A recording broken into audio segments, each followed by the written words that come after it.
ఈరోజు రాష్ట్ర వ్యాప్తంగా భారత కమ్యూనిస్ట్ పార్టీ నాయకత్వంలో అఖిల పక్ష పార్టీలంతా కూడా పిలిపివ్వడం జరిగింది. ఈ రాష్ట్రంలో కరువు విలయతాండవం జరుగుతూ ఉంది. అదేవిధంగా మొన్న జరిగినటువంటి మించింగ్ తుఫాను వల్ల రైతులంతా కూడా తీవ్ర పంట నష్టాన్ని కోల్పోయారు.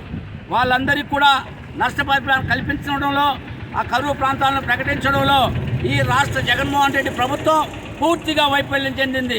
దానికోసమే వెంటనే ఇక్కడ ఉన్న ఈ రాష్ట్రంలో ఉన్నటువంటి 685 మండలాల్లో 440 మండలాల్ని కరువు ప్రకటించాలని, కరువు మండలాలుగా ప్రకటించాలని, అదేవిధంగా ఏదైతే ఈ తుఫానులు దీంట్లో పంటలు నష్టపోయారో ఆ రైతులను కూడా ఆదుకోవాలని, వారికి నష్టపరిహారం కల్పించాలని కేంద్రంలో ఉన్నటువంటి అధికారులంతా కూడా రాష్ట్రంలో వచ్చి పరిశీలించి వాళ్ళ యొక్క పంట నష్టాన్ని కూడా పరిశీలించి వాళ్ళకి న్యాయం చేయాలని కూడా మేము డిమాండ్ చేస్తున్నాం.